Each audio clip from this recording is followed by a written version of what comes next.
قالوا لي يا بنوم ما حدش هيقول لك سلم ايديك ولا هيعملوا لك قلوب. قلت لهم لا، ده انا ورايا جمهور كبير قوي وخلاص قربنا نوصل للمليون. وعملنا لهم النهارده كفته مشويه في الفرن وبطريقه سهله، وحطيت حاجه اقتصاديه كده زودت كميه الكفته. معاكم ابانوب، يلا نبدا.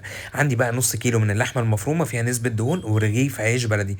هتقولوا لي ايه، هتعمل حواوشي ولا ايه؟ هقول لكم بس تعالوا معايا. اول حاجه كده بجيب رغيف العيش البلدي وبقطعه كده قطع زي ما انتم شايفين واحطه في طبق او بوله، وانزل عليه كده بحوالي ربع كوبايه من الميه لنص كوبايه على حسب حجم رغيف العيش بتاعك، وافضل اقلبه كويس واسيبه بقى في الميه السخنه لحد ما يشرب الميه كلها. وبعد كده عندي بقى بصلايه كبيره كده بشرتها وسبت بقى الميه بتاعتها. خدت بقى ميه البصل، حطيت لها رشه ملح ورشه بابريكا وشويه من الفلفل الاسود وكمان بقى شويه من الزيت، وقلبت كويس الخلطه دي وسبتها على جنب. بعد كده بقى جبت الكبه بتاعتنا، نزلت عليهم بنص كيلو من اللحمه المفرومه اللي فيها نسبه دهون. انا الدهون عندي كانت كتير فعشان كده الكفته كشت شويه. بعد كده نزلت بقى بالعيش بعد ما شرب كل الميه. العيش هنا يا جماعه لازمته ان هو هيزود الكميه وهيخلي بقى حته اللحمه طريه وزي الفل.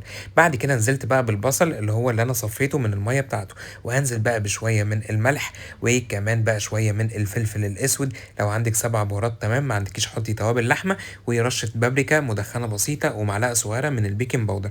البيكنج باودر هيخلي بقى الكفته هشه، ومعلقتين سمنه حلوين كده.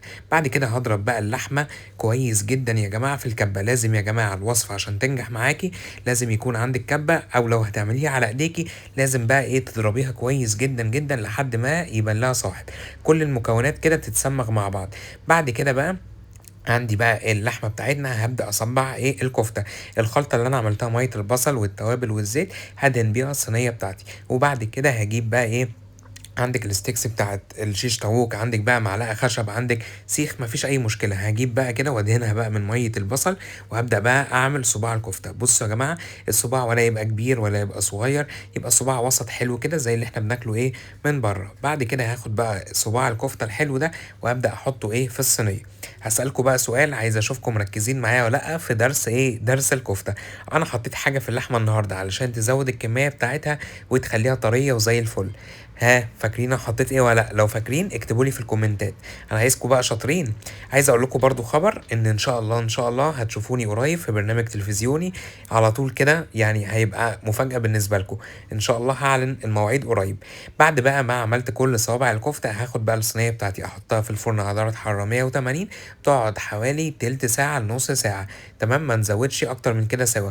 طبعا هي دهون اللحمة كانت كتير فكشت قوي. حطيت بقى بقدونس، لو عندكم فحمية حطوا لها. وكده النهارده من نص كيلو لحمه مفرومه ورغيف عيش عملت احلى كفته مشويه في الفرن بطريقه سهله وجميله طريه. لو الكفته عجبتكم اعملوا لها شير لكل حبايبكم، وما تنسوش بقى تدخلوا اصحابكم في الصفحه وقولوا لهم الشيف ابانوب بيعمل وصفات حلوه وسهله.